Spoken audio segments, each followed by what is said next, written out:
This is a Decomatic vertical blind, a little mini Decomatic vertical blind, and you can see when I get close up that the carriers have a little pin in the carrier hooks. The clear hook has a little pin in the front, and the curvature of the vane should go in that direction, so it's seated properly on the back of the vane.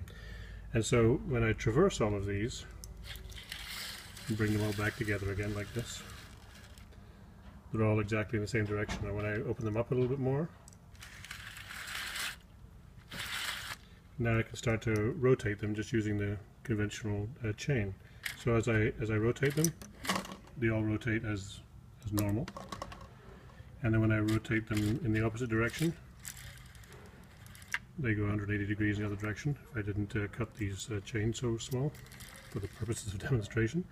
And what I think is happening is that at some point in perhaps shipping or installation of the shear or of the vanes, I'm not sure, but when you hear me make that click, that's the vane coming out of its normal alignment. And of course, when it comes out of its normal alignment, it can still be brought back into alignment by the normal means, bringing all the vanes together and then just pulling the chain down all the way so that it clutches the self-aligning mechanism. But there is a way to take this carrier and take it out of alignment and keep going, so that at one point, just there where I turned another 25 degrees, that carrier now won't respond whatsoever. And if you look closely, you can see that this nub on the end of the vane that we were talking about before, if that's facing the wrong direction, perhaps even the PVC vane might have been put on in the other way around. But if this little nub here is pointing the wrong direction,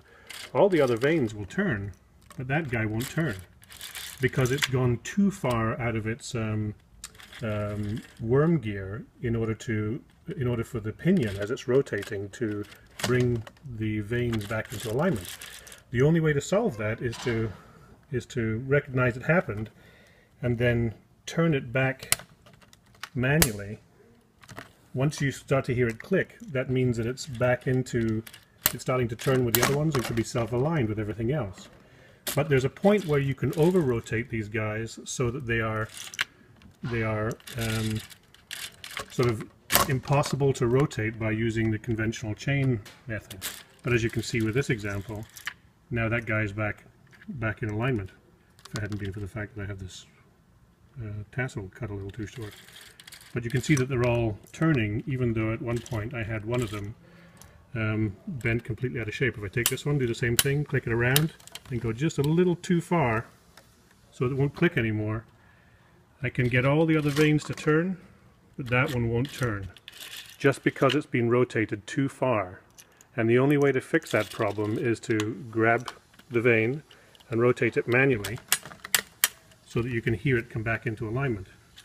And even though that one's out just a little bit, as I turn it back, I'll be able to self-align it in the normal method using the chain.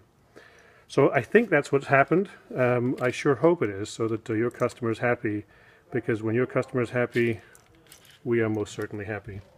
And remember, the important thing to look at when you pull the carriers all back to their stacking position is that little nub on the front of the vane, on all of the vanes, is at the front.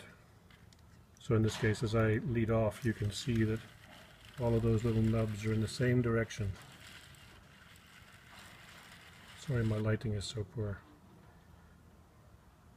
Hope this helps.